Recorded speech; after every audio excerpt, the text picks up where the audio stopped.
Something weird has happened that's completely changed the way I think about improving at football. And it's that a few months ago, I was looking at my training plan and I realized that a lot of the drills that I'd found on social media through Instagram and TikTok might actually be making me worse at football. So in this video, I'm going to show you why I think that copying drills that you found on social media could potentially be making you worse at football, and how to decide if you should stop doing them or continue. Alright, so why did I stop following their training? Well, let's just start with the basics before I shock you as to what's potentially going on here and just how bad copying these drills could be for your career. So imagine everyone on earth was the exact same level of football ability. That would be insane, right? Because then we'd have no pro players, pro teams, because everyone would be the same, and there'd be no way to distinguish between the top level and the amateurs. The thing is, this is kind of how social media works when it comes to promoting football drills on the internet. Many of these football gurus have designed a one-size-fits-all approach, getting you to only do their sessions, only watch their videos, and ultimately only follow them. So that's the basics of the problem, but it's only really scratching the surface to just how bad this could be. So I'm going to use my own football career as a demo to show you just how bad this could potentially be for you. Now, if you don't know me, my name is Jack, and throughout my career, I've had trials at Premier League and Championship clubs. I've signed academy contracts. I've played overseas. I've played against pro teams. The point is, I've played a lot of football, and I'm already at a certain level of ability. The thing is, a lot of drills on social media, they aren't aimed at players like me. They're aimed at really young and beginner stage players, and that's fine. Everyone was a beginner once.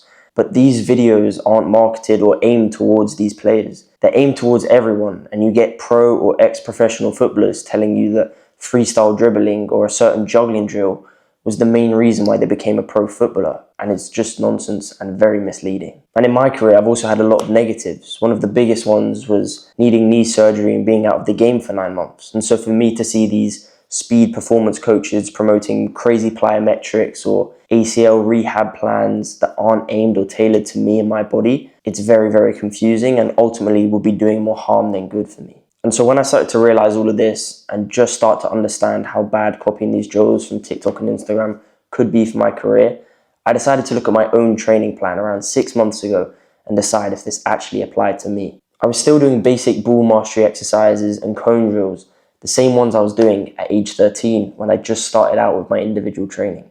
And yes, sure, I had got faster at them, but there was no way I should still be doing them at 19, 20 years old. You can even go back to November, December of 2024, and you'll find videos of me doing this on my channel. And while they aren't inherently bad as a one-off, I was doing them off camera as well, meaning I was wasting hours and hours a week doing these drills when I really should have been spending my time elsewhere. The same was true of my gym programs. I'd copied certain speed workout or plyometric exercises like I mentioned before, and the truth was they were doing more harm than good when it came to my rehab for my knee. It was only when I started to work with an online personal trainer who gave me a tailored plan to my level and my ability and where I was in my rehab stage that I actually started to be able to return to football pain-free and without fear of re-injury. So to summarize, if you're a little bit confused and you're not sure what this means for you, if you're a new player to football, if you're at a more beginner stage, maybe you've just started out with a team or you're quite young, do not stop doing these drills. In fact, if you don't think your technical ability is anywhere near mastered, I would continue doing these drills for at least a couple seasons. But if you're in a position where you've been playing for a while, you have a decent level of technical ability, I would advise you to stop doing these drills until you work with someone who actually knows your ability, your level, and your ambitions.